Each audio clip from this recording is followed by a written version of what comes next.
welcome to my channel where we learn how to speak French. Today we are going to take a look at those weird letters that you see when you read French. I'm talking first of all about three accents, the tréma and then the cédille. First, let's have a look at the three accents. So you have the acute accent, the grave accent, and the circonflexe accent. In French is l'accent aigu, l'accent grave, and l'accent circonflexe. You see them on different vowels, but really the main ones is that one, the letter I. In French we say E. Here, when you have with the accent, it's actually four different letters. Those accents on that letter I are telling you there are four different letters that we said differently. You have E, E. So the first letter from the ABC, it's the letter E. Not I in English, E. Like in the article le or the pronoun je. The accent, the acute accent is telling you don't say E. The pronunciation is E. A bit like c'est. No, it's the same. E. Like in école or étudiant. The two other accents are the same sound, but they are saying the same. You don't say E, you say E. It's a bit more open, like in get. So, E like élève or modèle. So the accent grave is falling. And you have the accent circonflexe who looks a bit like a hat, like in forêt, ancêtre. So those two accents, grave and circonflexe, are the same sound.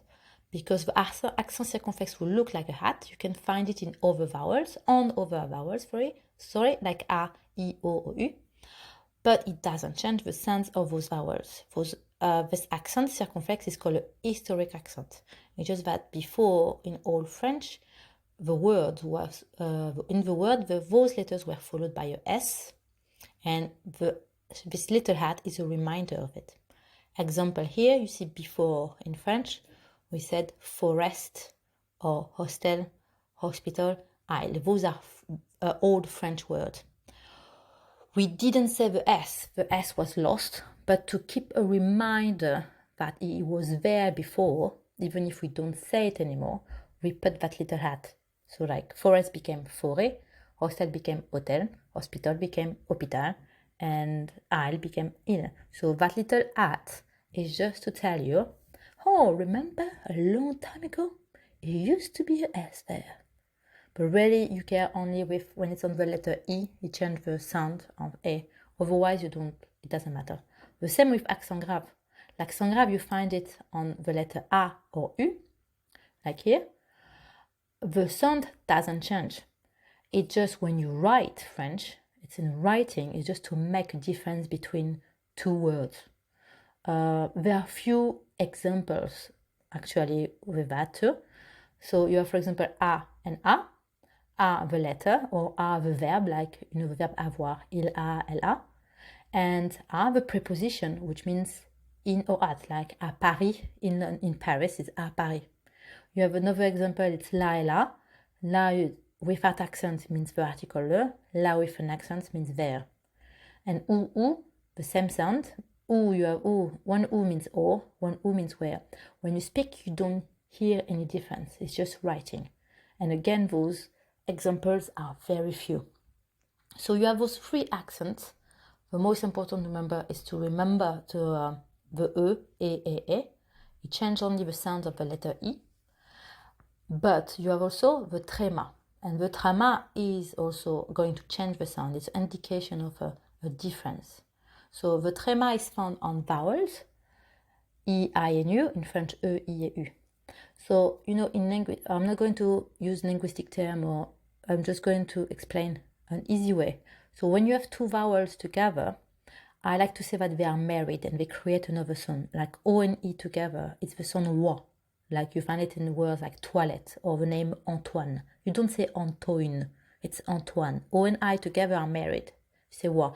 A and I together, it's the sound E. Like the verb faire, to do, or the name Blair. Okay, you don't say Blair, it's Blair. O and U together, it's the sound ou, like en cou, which means the neck, or the city in south of France, Toulouse. The tréma, when you write it, it's to tell you Those two vowels are not married. Say them separately. They are separated. So, for example, you have Noël, which means Christmas. You don't say Noël. I want to hear the O and the A different. I want to hear them both. Sorry, they are not together. They are separate. Jamaïque, which means Jamaica. If I don't put the tréma, I'm going to say Jamaique. The sound is different. The tréma is telling me the I is not married with the A. Jamaïque. And the name with Zoé.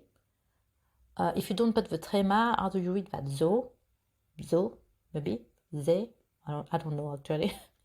It's important, like for example, with words like here, mais, which means but, and maïs, which means corn. So tréma, read the letter separately. Another difference that you hear phonetically, it's the C cédille. The cédille is the little tail that we add to the C. Why? Because in French, when you have C and the vowels A, O, and U, it's the sound K. For example, catalogue, collège, or curé. It's the sound K, and the cédille is telling you, that little tail is telling you, this time don't say K, say S. So, ça va. If you don't put the cédille, it's going to be cava. Garçon, which means boy, garçon, not garçon. Reçu. You don't have a lot of words with the CCD. It's mostly, we talk a lot about it because of ça va, for example, because we use it a lot to say hello, ça va, how are you? So the CD is telling you S. So those are the weird letters that you have in French and how to say them. I would just want to add about the accent grave, aigu, and circumflex. You are acute and the grave one. But because of the different region in France, because the accent is so different, some French people don't know if it's acute or grave. It's a bit difficult for French people, even also to write it. So since 1990, there's actually more and more laws to simplify it, to simplify the accents. And now, if you make a spelling mistake, it's actually not a spelling mistake. So relax when you learn that.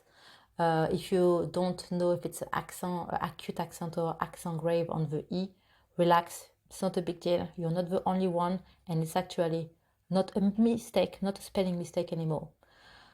All right. I hope you learned something. I hope you enjoy the video. Thank you for watching. See you next time.